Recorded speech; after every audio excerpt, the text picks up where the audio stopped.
All right, we got another UFC card this weekend, this Saturday. Cannonier versus Rodriguez. I'll give you guys a full breakdown on what I think, the ways I see the fights going. Let's get into it.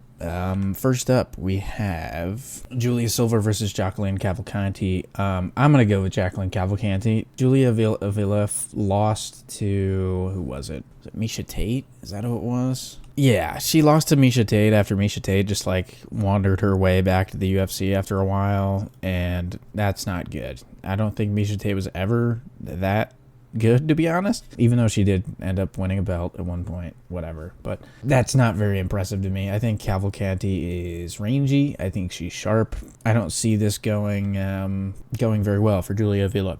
Pretty confident in it. I see her either beating the shit out of her for 3 straight rounds, or she will finish her early. That's how I see it. Next up, Don'Tale Mayes versus Walter Walker, Johnny Walker's brother, actually. The problem that I have with Don'Tale Mayes is the people that he's beaten are absolute trash. They're terrible. They're just the bottom of the barrel, awful heavyweights. And Walter Walker has athleticism that obviously I think Don'Tale Mayes is athletic too, but I just think that Walter Walker is going to be able to close the distance a little bit better, which is actually weird because he is a slight underdog. I guess it's kind of almost even money, but either way, I'm going to take Walter Walker. Just the resume of Don'Tale Mayes to me is very underwhelming. The fact that he's let me read off some of the names some of these names that. He obviously lost to Shamil Gaziev, Roque Martinez, Josh Parzin, Cal Machado. He beat Muhammad Usman back in the day. Muhammad Usman's not very good. Personally, I don't think so, at least. I'll go Walter Walker. Next up, we've got Vince Morales versus Elijah Smith. Elijah Smith is really good, actually, I think. Not really good, but he's a good young prospect. Newcomer to the UFC. He looks good on the Contender Series, but in the third round, he kind of slowed down a little bit, and he was getting the shit kicked out of him. He still won, but I am going to go with Elijah Smith. I think that he showed a lot of promising features to his game. Younger guy, I think he's more athletic. He's a little bit longer, a little rangier. Not crazy confident just because it is his first fight in the UFC officially, so kind of hard to tell sometimes. This one's kind of tough, so we'll see. I'm going to go Elijah Smith. All right, next up we've got Gabriel Bonfim versus Chaos Williams. Chaos Williams doesn't fight very often. I know he's got stuff going on outside the cage and stuff. He's working on a business, and this doesn't seem like it's his full-time job type of thing, but he is a powerful dude. He comes in and he's just the names on his resume are actually pretty impressive. And Gabriel Bonfim has had trouble in the past. He had trouble with Nicholas Dalia, obviously. He gassed out in the third round and just got the shit kicked out of him and got finished on the ground. I think it was the third round that he got finished. So I am going to go with Chaos Williams. I think that he can put the pace on. I think he'll sleep him, to be honest. I think if Gabriel Bonfim doesn't get a finish early in the grappling, I think he's going to get slept. He showed signs that he quits. So I think if Chaos Williams puts forward pressure on him, I don't know if it'll go well for Gabriel. I'll take Chaos Williams. Not crazy confident because there is the grappling factor. If Bonfim does add layers to his game, like a gas tank or just knowledge in the later rounds, then he'll be fine. He is young, so that is why the confidence is low. Who knows? Maybe he did add a few things to his game, and we just haven't seen him yet. But I am going to take Chaos Williams. I think he gets a finish. Next up, Rafael Estevam versus Jesus Aguilar. I don't really care too much about this fight. I think Jesus Aguilar is not very good. I'll take Rafael Estevam. Decently confident. One thing actually I did want to point out was when Rafael Estevam fought, who was it? Was it Charles Johnson that he fought? And he took him down nonstop, basically the whole fight. Charles Johnson's hard to take down. Muhammad Makayev was having trouble taking down Charles Johnson, and Rafael Estevam was handedly beating him the entire time through just grappling. I think that's what's going to be the difference. I don't think Jesus Aguilar is going to be able to keep up with that pace. We'll go Rafael Estevam. I'll take him by decision. Next up, we have Jared Gordon versus Mashrabjan Ruzaboyev. He's the brother of the other Ruzaboyev, Nasruddin Ruzaboyev, or whatever his name is. I think he's at welterweight, I think. This guy, if you look at this guy's record, he's fighting absolute cans and he just can't, like, he went to a majority decision of a guy who I think was like 17-18 or something. Like, he was not good. And that's happened a few times. Whereas, like, what? Like, how the fuck did you not put this guy away? To fight a guy like Jared Gordon in your debut is crazy, because Jared Gordon is good. Jared Gordon is a really good fighter. I'm really confident in this. I think Jared Gordon is going to beat the shit out of him in pretty much any way that he wants. I think Jared Gordon's really well-rounded. He's a veteran. He's been in the octagon a lot.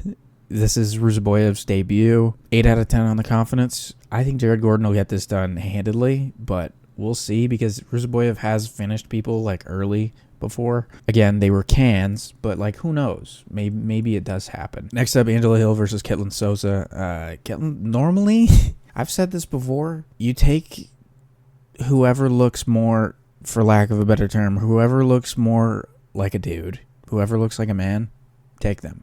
And it seems like I always get myself in trouble because I always go against the grain, and I go, well, she's better in this area, and then I take the one who actually looks like a chick, and it just never ends up working out well for me. I don't know what to do. I'm gonna take Ketlin Sosa, because I seem to always get myself in trouble when I do end up picking, because I think Angela Hill's technically the better fighter, but this is a really split fight. It's hard because Angela Hill has fought a lot of people at the top of the division. She fought Mackenzie Dern.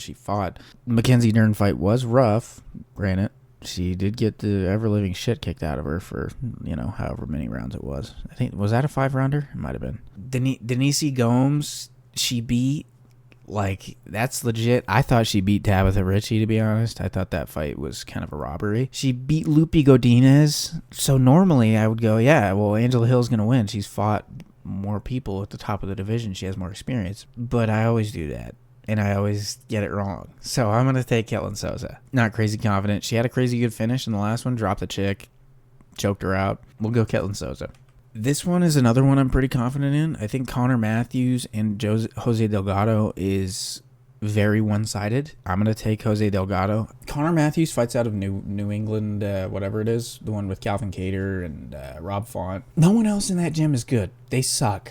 Like, historically speaking, they're not good. Jose Delgado fights out of, the MMA, whatever. He fights out of the MMA lab.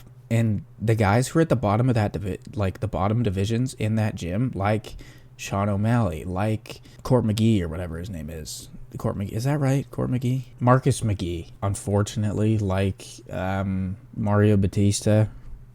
The guys in the lower divisions that fight out of that gym are very talented, and they have a lot of success. I'm going to take Jose Delgado. I'm pretty confident that he'll get it done. He's rangier. He has really good sparring partners all the time. He's not in the gym with absolute shitters. He's not going into the gym every day and having to stand across from Sean O'Malley or Marcus McGee or Mario Batista. He's not doing that. Like, he's fighting up against like these regional guys. Jose Delgado's good.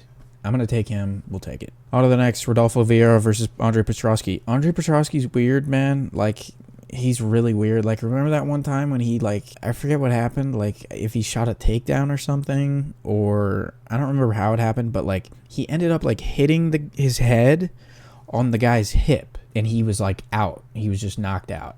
And it was like, what the fuck just happened? Like, how? I will never bet on an Andre Petrosky fight for him to win, at least. I'm going to take Rodolfo Vieira. Andre Petrosky's too streaky for me. Sometimes he looks really good, and he'll put a guy away in the first 30 seconds. Maybe not the first 30 seconds, but he'll put a guy away in the first round. You're like, holy shit. And then he gets knocked out by some dude's hip, and you're like, what the fuck? I'll take Rodolfo Vieira. I think he's more talented anyways. Ismail Bonfim versus Nazim Sadikov. I'm going to take the Bonfim brother. Kind of confident. I think that he's more well-rounded. I think Nazim Sadikov is actually a really good fighter as well. I think this is a really good matchup. Who was it that Nazim Sadikov fought that it was like... Yeah, he fought Terrence McKinney, and he choked him out in the second round after having kind of a rough first round from what I remember. And then the second round, he subbed him, and then he went and fought Vyacheslav Borishev, and they went to a draw. I think he's good. Like, these aren't bad names. And then Bonfim lost to Benoit. He got choked out by Benoit in the first round, but it was like, oh, but Benoit is... People thought that Benoit was going to beat Poirier, and it was like, oh, so who cares? Bonfim's probably still good anyways, because Benoit is like the killer now, and he's gonna go beat Makhachev. And came back and won a decision on the 301 card. I like that for him. I like the factor that he had that bounce back win, whereas Nazim Sadikov had the draw, and that's kind of one of the only real setbacks that he's had in a long time. So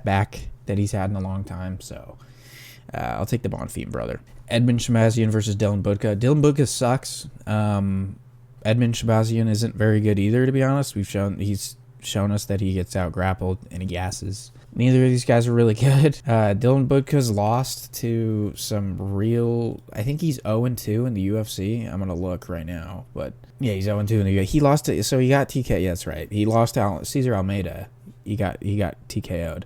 Then he lost to Andre Petrosky. Like, to a decision to Andre Petrosky. Like, that's not good. I'll take Edmund Shabazian. He is a favorite, pretty decent favorite. I just think Dylan Budka is that bad. He's 0-2 in the UFC. He's 7-4 total. He doesn't have a lot of fights under his belt. Shabazian has experience with a few really good guys in his division. Why would he not win? He fought a vet in Gerald Meerschaert a long time ago. He fought Nasruddin Imavov. He's fought Jack Hermanson, Anthony Hernandez. Granted, he lost to all these guys, but he's like been in there, you know? I think Dylan Budka sucks. Next up, Calvin Kattar versus Yusuf Zalal. I'm going to take Yusuf Zalal. There's a few reasons. One, Calvin Kattar is coming off a lot of knee surgeries. He's kind of on a little bit of a skid when he fought Aljo, and he just got just ragdolled for 15 straight minutes. It's kind of rough. He's had a bunch of knee surgeries, like a lot of knee surgeries, and he's finally coming back. It's been a year now. He's getting older. Yusuf Zalal is really good. He fought Ilya, and he took Ilya to a decision, like a decently close decision. It might have been unanimous. It was a unanimous decision, but like he was in. I watched that whole fight actually yesterday. He was in that fight. Like, he wasn't getting like the shit completely kicked out of him. He fought Ilya well for a full fight, and then he fought Sean Woodson and he almost beat him. He had a little bit of a skid in the UFC with the three he had 3 losses in a row. Then he went to a draw with Blackshear. So it was like, I think then he pulled out of a fight or something and they like cut him. And he's just been mauling through people ever since. Like, he fought Billy Quarantillo, subbed him in the second round. Arm triangle Jack Shore. I think Yusuf Zalal is really good. I think he's complete. I think he's gonna... Is he actually that big of a favorite? Did I type that right? Oh my god, he is. Wow. Okay. Well, I thought I was going against the grain here. Yeah. Yusuf Zalal is going to win. I think if he has to grapple his way for 15 minutes, he will, and he can do that handedly. So if he wants to stay on the feet, I think he's quicker. I think he's going to be longer, rangier at least. Calvin Kattar has a very feet stuck in the ground, fire elbows when you can, like very stationary almost. Zalal moves a lot, so Zalal will get it done. Next up, main event. We've got Jared Cannonier versus Gregory Rodriguez. I'm going to take Gregory Rodriguez. Jared Cannonier is just old, man. Like, and he's had a rough last few fights. Like, he fought Caio Borralho and Nasruddin Imavov. Like, that's just a tough... That's tough. That's just not good. And he's taken 6 months off when you're 40. 6 months is a long time. Like, a lot can change, and you don't even realize it when you're that old. And I'm not saying that from experience, clearly, but, like, I'm saying that, like, from what I've seen, that's not good. I think Gregory Rodriguez can pretty much win however he wants. He's shown that he's a little chinny, but sometimes he's not. Like, that one time when he got kneed in the face, and his whole... It was like he had, like, a cut, like, this big, and you could see his skull, and he wasn't even rocked. But then, like, he got, like, clipped and put out. Like a fight after that, and I was like, what the fuck, like, how does that work? But he's a little chinny, but Cannonier hasn't put anybody out recently. Like, the last person he put out was Jack Hermanson, like, a long time ago. I'll take Gregory Rodriguez. He's gonna be bigger. He's the taller guy. I think he can work the ground game if he needs to. He has more of a finishing ability from what we've seen as of late. Pretty decently confident, but yeah, man, that'll do it. Appreciate you guys per usual. Few buttons down there, click them, like and subscribe. Boom. Stay tuned, more videos coming in the future. But yeah, appreciate you guys. See you in the next one.